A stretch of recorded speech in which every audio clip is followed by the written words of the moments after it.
spirituelle. La loi spirituelle doit dicter la loi naturelle. Et pas le contraire. Et pas le contraire.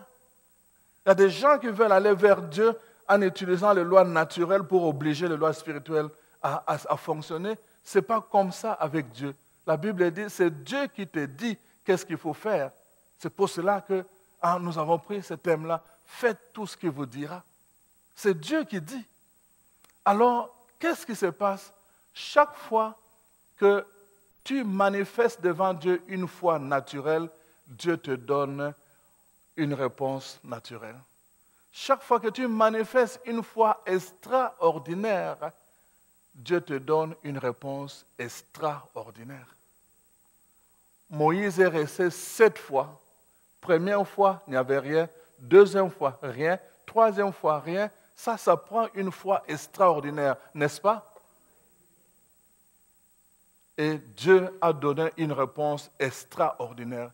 Il n'y avait aucun nuage dans le ciel et le nuage a commencé à se former par la prière, la puissance de la prière de Moïse. Voilà ce que Dieu fait quand nous mettons notre confiance en lui. Il manifeste sa puissance.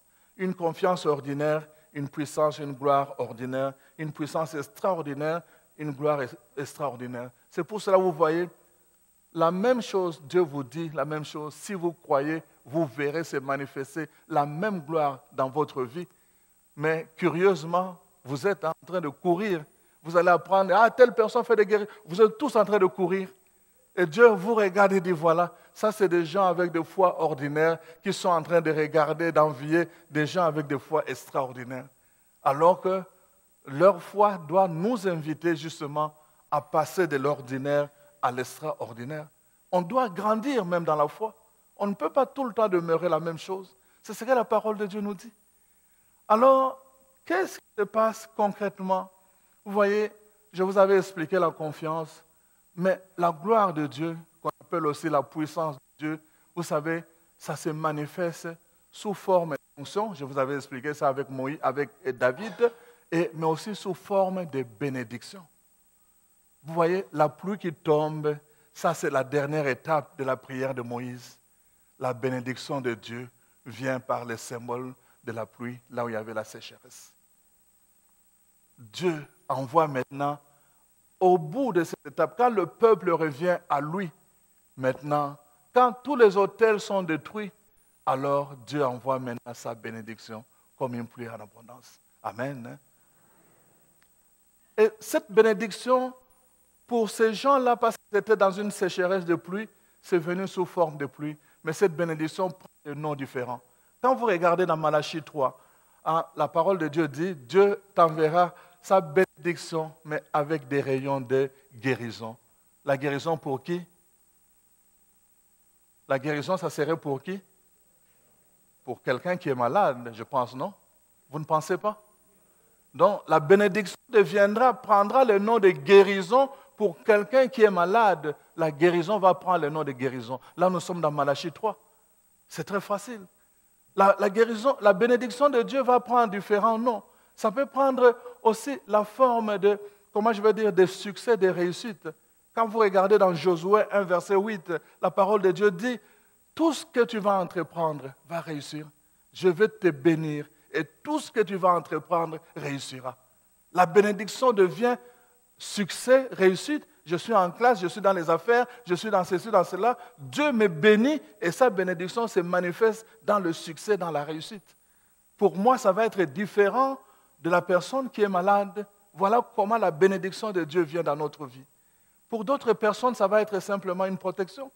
Quand vous prenez Zacharie, chapitre 2, verset 12, qu'est-ce que la parole de Dieu dit? Exactement ceci, que celui qui va t'attaquer va m'attaquer. Moi, je vais te protéger. Si on t'attaque, toi, on me touche moi. Il va même jusqu'à dire que celui qui t'a touché a touché la prunelle de mon œil. Dieu lui-même s'occupe à te protéger. Et la bénédiction de Dieu prend le nom de protection pour quelqu'un d'autre qui est dans une situation qui demande une telle bénédiction et ça prend la forme de protection. C'est toujours la même bénédiction de Dieu. Et pour d'autres personnes, ça va prendre d'autres noms. Vous voyez? Et c'est ça, par exemple, on va voir pour certaines personnes, la bénédiction de Dieu va prendre le nom simplement de bonheur. Quand vous lisez par exemple Jérémie verset 29, chapitre 29, verset 11 et 12, qu'est-ce que la parole de Dieu dit? Le projet que je façonne pour ceux qui croient en moi, ça ne sera pas de projet de malheur, ça va être tout le temps de projet de bonheur. Tout le temps. Et la Bible, elle le dit. Vous lisez la Bible. C'est pour cela, dans Jean 15, la Bible dit ceci. Si mes paroles demeurent en vous, si mes paroles demeurent en vous, alors je vais manifester ma gloire dans votre vie. La puissance de Dieu est dans la parole de Dieu. Si nous voulons la manifestation de la puissance de Dieu, alors nous devons recourir à la parole de Dieu. C'est ce que la Bible nous dit. Vous voyez? Alors c'est beau de comprendre cela que Dieu nous souhaite la bénédiction et que cette bénédiction prend un nom différent, une forme différente. Ça dépend de la situation que nous sommes en train de vivre. Mais c'est la même bénédiction de Dieu. Mais le problème, c'est que nous devons le savoir. Il faut que la parole de Dieu, vous voyez que la parole, je vous dis, je vous parle de la parole de Dieu, je n'invente rien, je vous donne les références pour que vous puissiez vérifier. C'est dans la parole de Dieu, mais il faut le savoir. Parce que ce sont des promesses que Dieu fait pour vous. Et si vous ne les saisissez pas, ils resteront des promesses, ils ne deviendront pas réalité. Et vous allez passer toute votre vie à gémir en disant Dieu m'a abandonné alors que le Seigneur est avec vous. Dieu nous aime. Dieu veut notre bonheur, mais il faut que pour que cette puissance se manifeste à travers nous, que nous devenions comme Jésus, il nous faut entrer en communion avec Jésus. Vous voyez, quand vous lisez le livre d'Éphésiens au chapitre 1, je vais prendre Éphésiens 1, chapitre 1, verset 3. Regarde ce que la Bible dit. Louons Dieu le Père, notre Seigneur, le Père de notre Seigneur Jésus-Christ. Il nous a bénis dans notre union avec le Christ en nous accordant toute bénédiction spirituelle dans le monde céleste. Toute bénédiction spirituelle dans le monde céleste. Nous bénissons Dieu. Il nous a accordé d'avance toute bénédiction spirituelle. Et la bénédiction spirituelle vient vers nous et ça prend forme. Ça devient une bénédiction matérielle selon la situation, l'état ou les besoins que nous sommes en train de vivre concrètement. Dieu nous a accordé toute bénédiction spirituelle. Alors, parfois, ce qui manque, c'est quoi? Il faut que, je vous disais, nous soyons en communion avec Jésus. Il faut une relation de confiance est bâtie dans le temps. Ça signifie tous les jours, je dis bien, je dois ouvrir ces livres et aller chercher ma bénédiction spirituelle tous les jours. Si le Seigneur voit que je viens simplement, quand j'ai des problèmes, je viens chercher les bénédictions, il va dire, ah non, celui-là veut m'utiliser, je deviens son veau d'or. Dieu n'a pas besoin de devenir un veau d'or, il ne veut pas être à notre service. Il faut que tous les jours, nous puissions bâtir une relation de confiance avec lui. Alors en ce moment, la Bible appelle ça union ou communion avec le Seigneur. Quand nous sommes en communion avec lui, comme dit Galates 2, verset 20, ce n'est plus moi qui vis, c'est le Christ qui vit en moi. Regardez très bien. Qu'est-ce qui fait que si vous êtes en circulation, là, en vitesse, vous êtes pressé, vous voulez aller à l'hôpital, n'importe quoi, beaucoup de gens viennent sur l'autoroute ou n'importe quelle route, et quelqu'un en uniforme se tient là devant vous, il fait ça, et toutes les voitures obéissent, s'arrêtent. Pourquoi? Vous pensez à qui là? À la police. Qu'est-ce qui fait que vous êtes pressé, en train de venir là, vous taillez une place, et puis là, en avant, quelqu'un là, en uniforme, il fait simplement ça, et tout le monde obéit, sans se poser la question. Est-ce que vous avez déjà pensé à ça?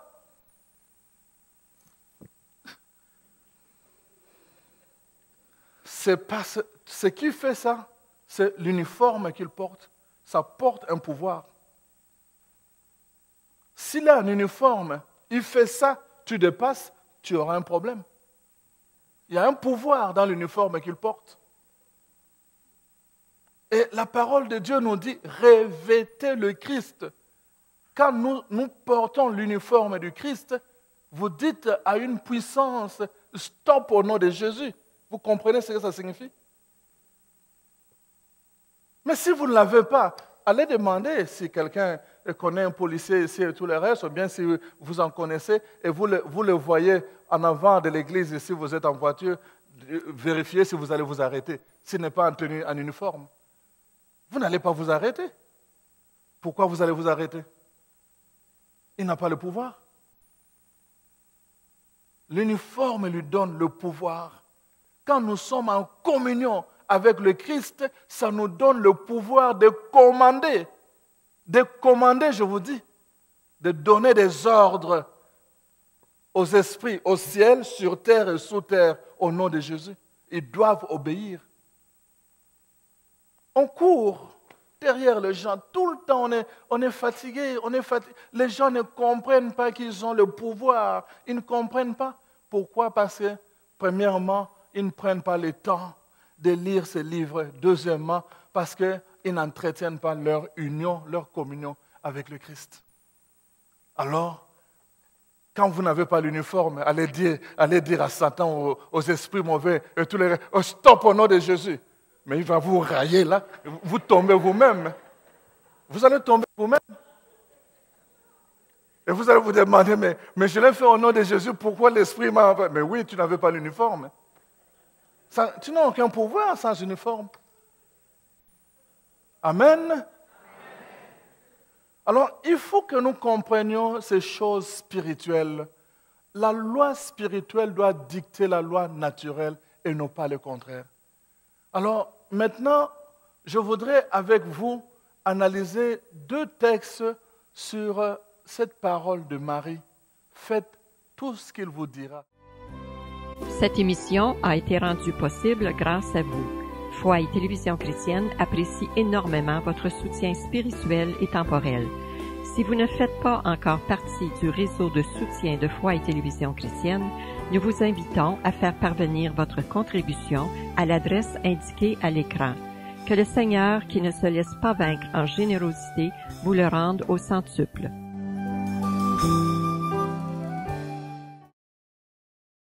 Et vous allez voir ce que je suis en train de vous dire. Dieu peut nous dire qu'est-ce qu'il faut faire, mais parfois, comme je vous dis, quand nous sommes prisonniers de notre façon de faire, nous pouvons bien entendre la parole de Dieu, mais parce que ça ne nous sécurise pas, nous allons tout le temps chercher à faire ce que nous voulons faire parce que nous trouvons que c'est plus rationnel pour nous, c'est plus logique pour nous, c'est plus sécurisant pour nous, plutôt que ce que Dieu est en train de nous dire. C'est ça le problème. Alors, voilà ce qui arrive avec le général. Le général en chef du roi de Syrie s'appelait Naaman. Son maître l'appréciait beaucoup et le traitait avec faveur. En effet, c'était par lui que le Seigneur avait donné la victoire aux Syriens. Mais cet homme, un vrai héros, était lépreux. Or, des pillards syriens qui avaient pénétré en bande dans le territoire d'Israël en avaient ramené prisonnière une fillette qui devint la servante de la femme de Naaman. La fillette dit un jour à sa maîtresse, « Ah, si seulement mon maître se présentait au prophète qui est à Samarie, celui-ci le guérirait de toute suite de sa lèpre. »